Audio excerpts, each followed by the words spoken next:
A judge stopped an entire trial, just to make sure he heard this right. The gun went off by itself, while I was aiming it at him. Another defendant looked the judge dead in the eye and said, "I didn't rob the bank, I was just making a really aggressive withdrawal." And then there's the guy who tried this one. "My twin did it, and no, I don't have a twin." These are real people, real American courtrooms. And we've got 49 of them, ranked from dumb to absolutely unhinged. Number 31 is so bad even the court reporter laughed. Subscribe now, because you do not want to miss what's coming. 1. Dog ownership in America has never legally extended to property contracts, yet one defendant tried arguing otherwise in open court. He swore his dog signed the lease, not him, and somehow kept a straight face doing it. The bailiff actually leaned over to check the paperwork for paw prints while the room stayed silent. Neighbors testified the dog did seem oddly confident near the mailbox. The judge asked who walked him there to sign it, and nobody had an answer, leaving the whole courtroom stuck somewhere between laughter and disbelief. 2. Speeding tickets rarely come with philosophical defenses, but one Ohio driver managed to invent one on the spot. Pulled over for reckless speeding, she calmly explained she wasn't speeding, she was just really committed to being early. The officer paused mid-ticket, unsure if that counted as an excuse or an accidental confession. She added that punctuality ran deep in her family. The judge later asked if that same commitment might apply to her court date. She arrived 40 minutes early, and the irony landed on everyone in that room instantly. 3. Gun charges rarely come with a physics-based alibi, but one hunter tried it anyway. He claimed the gun went off by itself while he was aiming it straight at the other man. The prosecutor asked him to repeat that slowly, because nobody quite believed it the first time. He insisted his finger was nowhere near the trigger and was simply resting there for balance. The judge asked what exactly the gun was balancing against, if not his own hand. Nobody in that courtroom seemed willing to defend that explanation. The case became a local example of confidence outpacing logic entirely. 4. Bank robbery charges usually involve a getaway plan, but one customer skipped that step and improvised instead. He told the judge he didn't rob the bank. He was simply making an aggressive withdrawal from money he considered morally his own. Tellers testified he raised his voice and slid a note across the counter. The judge noted that was generally how actual robberies unfolded. He argued the funds already belonged to him through years of loyal banking. The teller disagreed loudly from the gallery. The judge reminded him, loyalty programs never came with a getaway car outside. 5. Relationship status rarely becomes a courtroom argument, but one boyfriend built his entire defense around it. He told the court she wasn't his girlfriend. She was his emotional landlord collecting rent through attention and frequent free dinners. The judge asked him to explain what that meant under any actual law. He had no answer that made sense to anyone present. The woman in question laughed loud enough that the bailiff asked twice for quiet. The judge moved forward anyway. Emotional landlords apparently still don't get an exemption from an active restraining order in this country. 6. Shoplifting cases rarely involve a customer claiming to help store security, but one shopper somehow did. He told the judge he wasn't stealing the television. He was testing whether the store alarm actually worked at all. Footage showed him carrying it calmly past 3 sensors without triggering a single alert. He argued that made him practically a volunteer for quality control. The judge asked if he planned to return the television once his research concluded. He hadn't thought that far ahead. That admission quickly undercut his entire scientific defense in front of the whole courtroom. 7. Fifth Amendment protections exist for specific situations, but one witness stretched them far past any reasonable limit. He told the judge he was pleading the Fifth on everything, including his own legal name. The clerk asked him to state it clearly for the record regardless. He repeated that answering would somehow incriminate him even though it was already public. The judge pointed out his name appeared on every document already filed in the case. He paused and considered that fact seriously. Then he pleaded the Fifth on whether he understood the paperwork sitting in front of him. 8. Boating under the influence charges rarely involve blaming the ocean itself, but one sailor's case managed exactly that. He told the judge he wasn't driving drunk. He was simply letting the ocean steer things for a while that afternoon.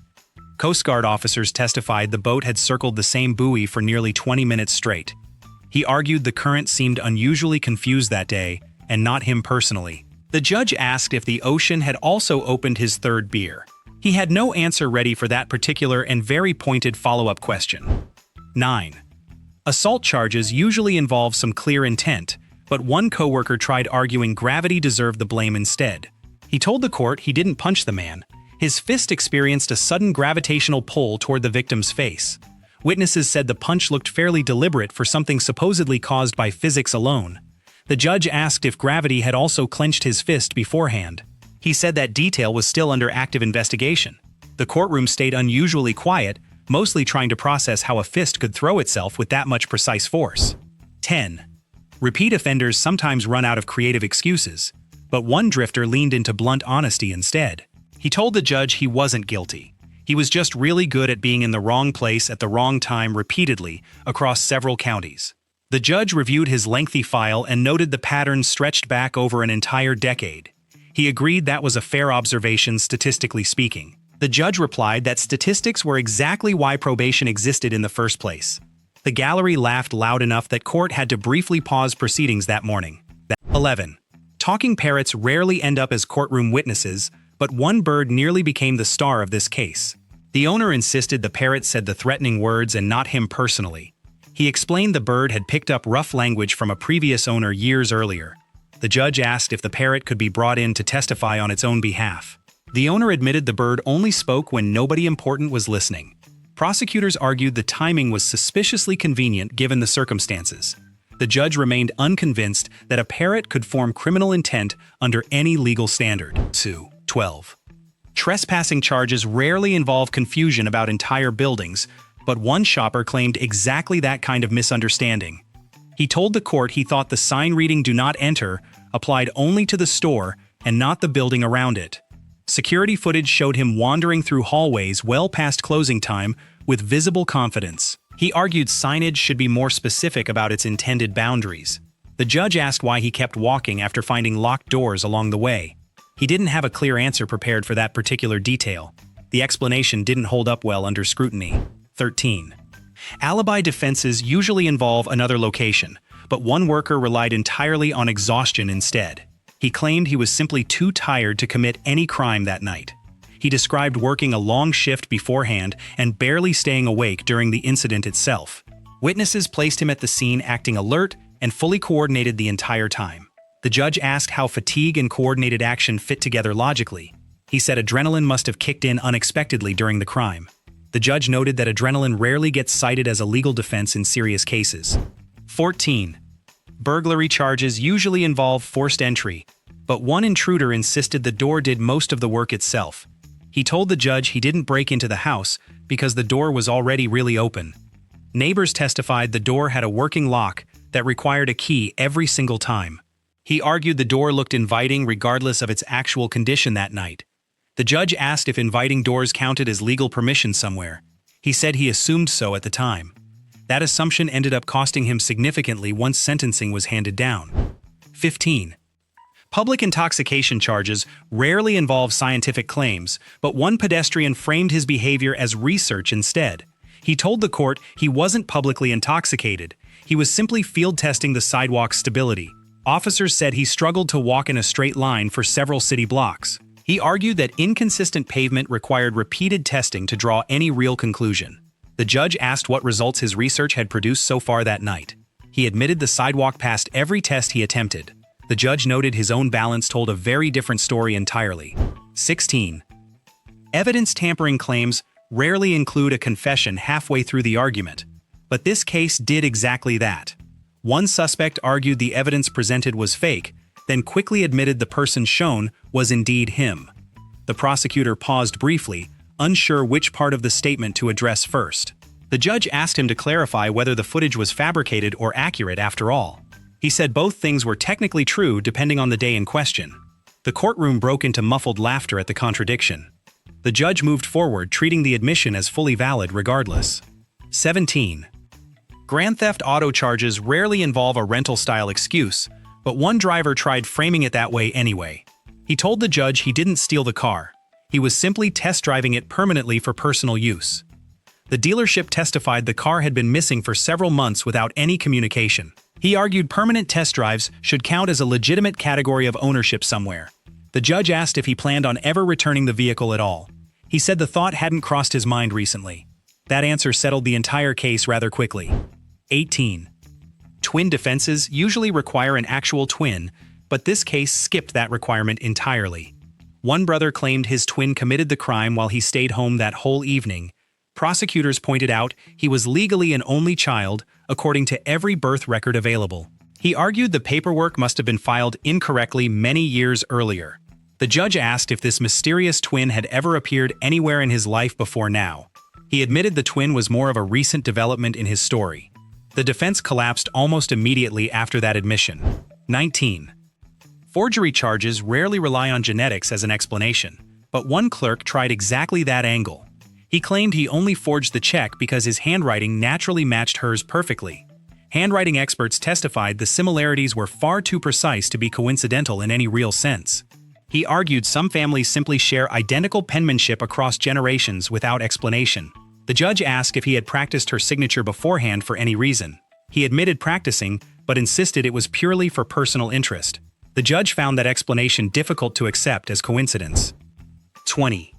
Fleeing the scene charges rarely involve enthusiasm as a defense, but one motorist tried it regardless. He told the judge he wasn't fleeing the scene.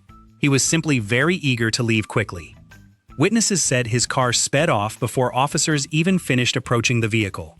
He argued eagerness and fleeing looked identical from the outside but meant different things entirely. The judge asked what exactly made him so eager that particular evening. He didn't offer a clear reason for the sudden urgency. The explanation failed to convince anyone seated in that courtroom. 21. Fraud cases rarely involve an alter ego defense, but one hacker leaned fully into that idea. He claimed he didn't run the scam account personally. That was simply his alter ego's independent side business. Investigators traced every transaction directly back to his own personal bank accounts and devices. He argued his alter ego handled all the financial decisions without his direct involvement. The judge asked where exactly this alter ego kept its own separate identity documents. He couldn't produce anything supporting that claim. The distinction between him and his invented persona never held up under any real scrutiny. 22. Jury tampering charges rarely get explained away as generosity, but one businessman framed it exactly that way. He told the court he didn't bribe the juror, he was simply being generous with compliments, and occasionally his wallet. Court records showed cash exchanged hands multiple times during the trial itself. He argued generosity should never be confused with any attempt at influence. The judge asked if generous gestures usually came wrapped around a private conversation before a verdict. He had no clean answer prepared for that particular question. The jury was dismissed and replaced entirely afterward. 23.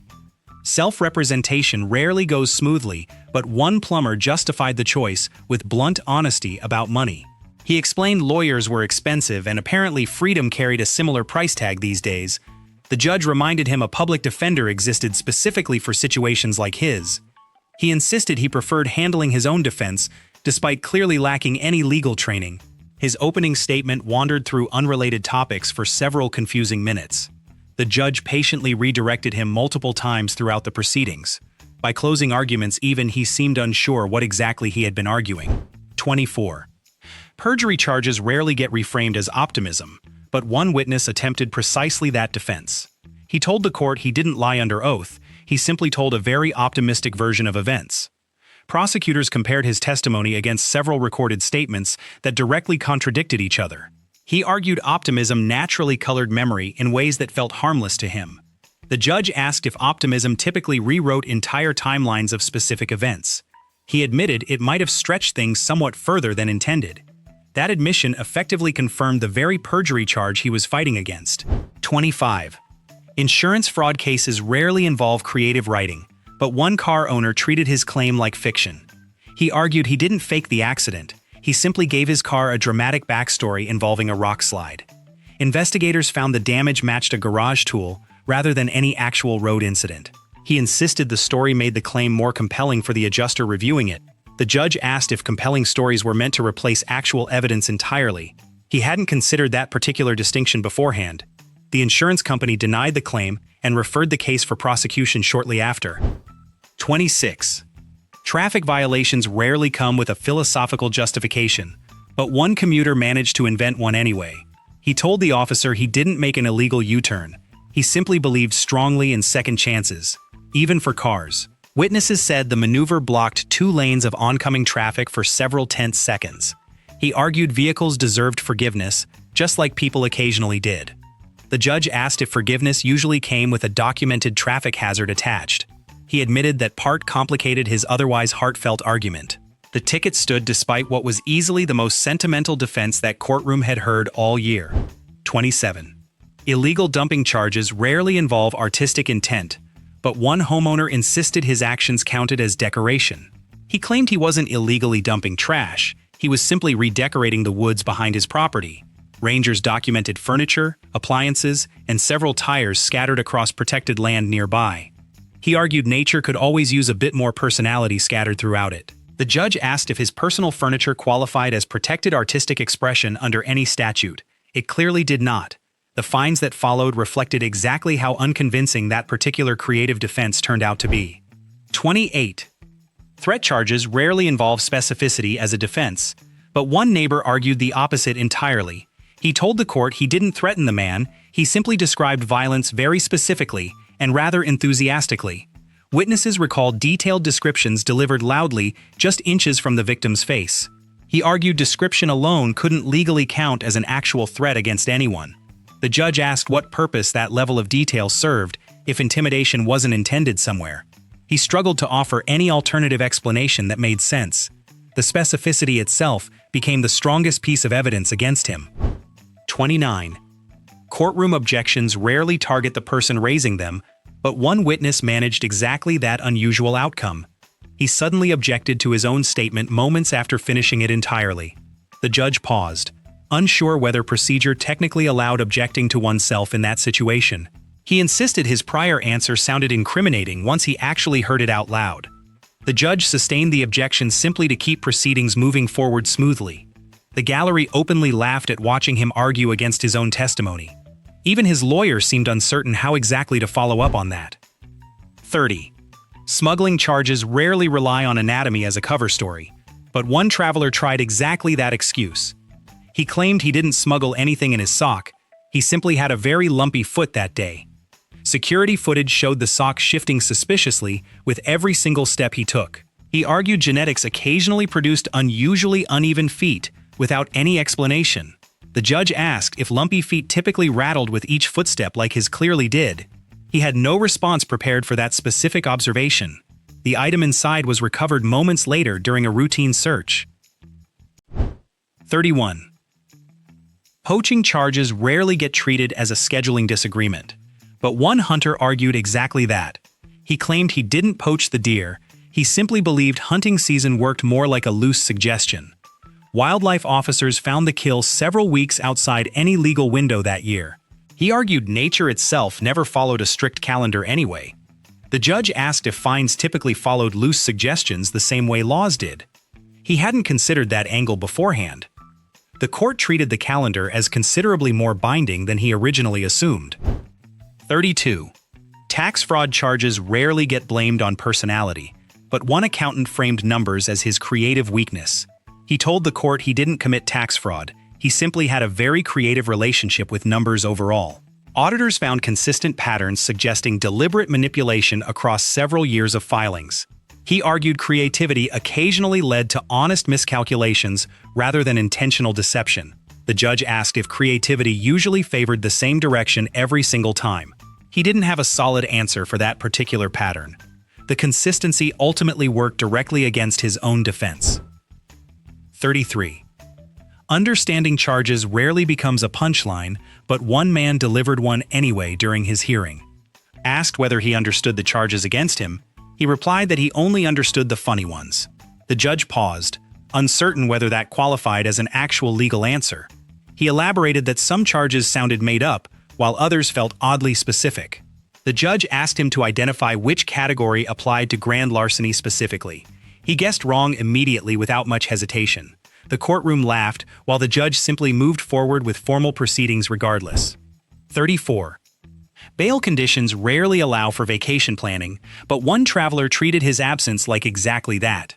He claimed he didn't skip bail, he simply took an extended, unscheduled vacation from justice itself. Investigators found him relaxing at a beach resort several states away from the courthouse. He argued vacations occasionally happened without much advance planning involved. The judge asked if justice typically approved unscheduled time off for anyone. It clearly did not in his particular case. Additional charges followed once his tan had barely even faded. 35. Jury duty rarely gets skipped over confidence issues, but one juror explained his absence exactly that way. He claimed he didn't skip jury duty, he simply assumed his opinion wasn't important enough to matter. The judge reminded him that assumption applied to every single juror selected for service. He admitted he hadn't considered that everyone likely felt the same private doubt. The judge asked if humility usually excused a legal obligation this significant. It clearly didn't in his particular situation.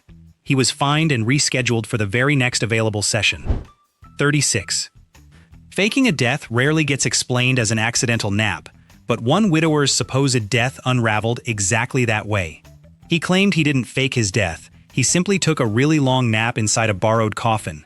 Family members had already held a full funeral before his sudden and confusing reappearance. He argued the coffin looked unusually comfortable at the time he climbed inside.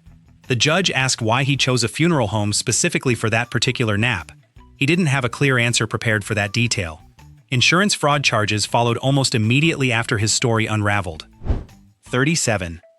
Legal advice rarely gets ignored quite this publicly, but one author managed exactly that outcome. His lawyer specifically told him not to discuss the case, so naturally, he wrote an entire book about it instead. The manuscript included detailed confessions the prosecution hadn't even discovered yet on their own.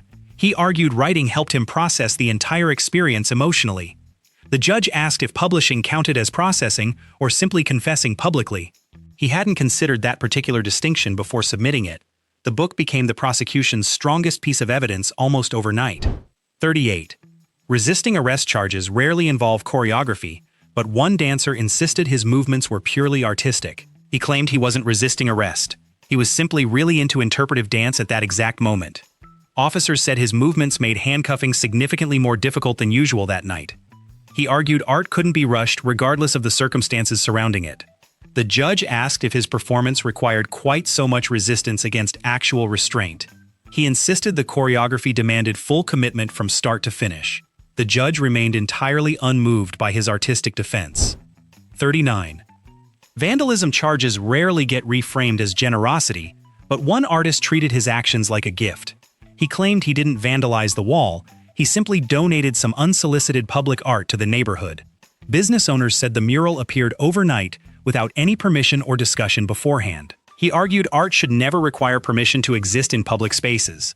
The judge asked if donations typically arrived uninvited and covered in spray paint. He hadn't thought about it from that particular angle. Cleanup costs were added directly to his final sentencing. 40.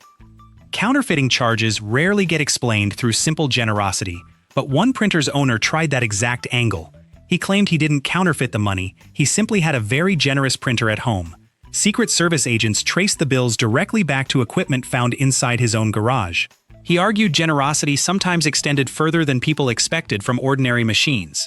The judge asked if generous printers typically produced identical serial numbers repeatedly. He hadn't noticed that detail himself until it was pointed out. The evidence left very little room for any further argument. 41. Prank calls rarely get framed as a wellness check, but one caller tried exactly that excuse. He claimed he didn't prank call 911, he simply really wanted someone to check on him that night. Dispatchers said the call described a fake emergency involving armed intruders in his home. He argued the story was just an attention-grabbing way to get help fast. The judge asked if honesty would have worked just as well without the fabricated danger. He hadn't considered that option beforehand. The false report charge stood despite his stated good intentions. 42. Impersonating an officer rarely comes down to a shopping decision, but one man's defense landed exactly there. He claimed he didn't impersonate a cop, he simply really believed in the badge he bought online. Witnesses said he pulled over 2 drivers using flashing lights mounted on his own car. He argued the badge looked official enough to justify his confidence completely. The judge asked if belief alone qualified someone for actual police authority. It clearly did not under any law. The website selling the badge became a footnote in his sentencing. 43. Restraining orders rarely get downgraded to friendship terms, but one neighbor argued for exactly that framing. He claimed the restraining order was simply a really strict friendship boundary between 2 close people. The woman testified he had shown up at her home 11 times despite repeated warnings. He argued persistence was simply part of how he valued relationships. The judge asked if friendship boundaries usually involved law enforcement intervention this often. He hadn't thought of it that way before. The order remained fully in place after his explanation. 44. Hacking charges rarely get explained through sheer persistence, but one teenager tried framing it that way. He claimed he didn't hack the system, he simply guessed the password correctly on his 500th attempt. Server logs showed automated software cycling through thousands of combinations within minutes. He argued dedication should count for something even inside a courtroom. The judge asked if guessing 500 times still counted as unauthorized access under the law. It clearly did, according to every relevant statute. The persistence argument didn't reduce his sentence in any meaningful way. 45. Flight risk concerns rarely get dismissed through simple enthusiasm, but one traveler tried exactly that argument. He claimed he wasn't a flight risk, he simply really enjoyed spending time inside airports. Prosecutors noted he owned 3 passports and had booked flights under 2 different names. He argued airports felt calming regardless of any travel plans attached to them. The judge asked if calm feelings explained the second passport found during his arrest. He didn't have a ready answer for that specific detail. Bail was denied immediately following that exchange. 46. Identity theft charges rarely get explained through personal preference, but one man tried that unusual angle. He claimed he didn't commit identity theft, the other man's name simply fit him better overall. Investigators found he had opened several accounts entirely under that stolen name. He argued the name sounded more successful than the one he was born with. The judge asked if preference ever legally justified assuming someone else's entire identity. It clearly did not in any circumstance. The court ordered full restitution alongside his sentencing that day. 47. Squatting charges rarely get reframed as cultural appreciation, but one drifter argued for exactly that defense. He claimed he wasn't squatting in the house, he was simply really dedicated to open house culture. The owners testified he had been living inside the property for nearly 2 months straight. He argued open houses technically invited the public to walk through and explore. The judge asked if that invitation extended to sleeping there every single night. It clearly did not under any interpretation. Eviction proceedings moved forward immediately after his explanation. 48. Probation violations rarely survive a redefinition attempt, but one man tried reshaping the rules himself.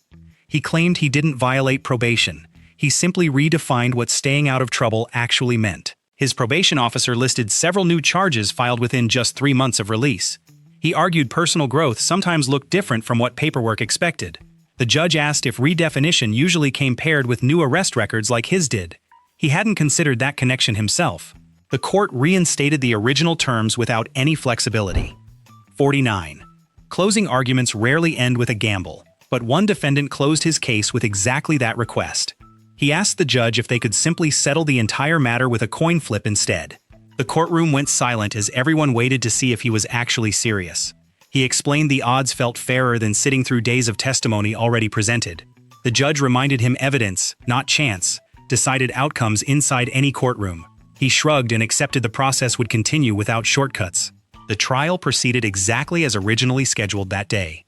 And that's 49 actual humans standing in actual courtrooms, confidently explaining why their dog signed a lease or why the ocean was driving that boat. America really said hold my beer to the entire legal system. If any of these made you laugh out loud like an idiot in public, do us a favor, smash that like button, subscribe to BrainFumble, hit the notification bell, and send this to the one friend who'd absolutely try the parrot defense. Now drop a comment, which excuse would you actually try to use in court?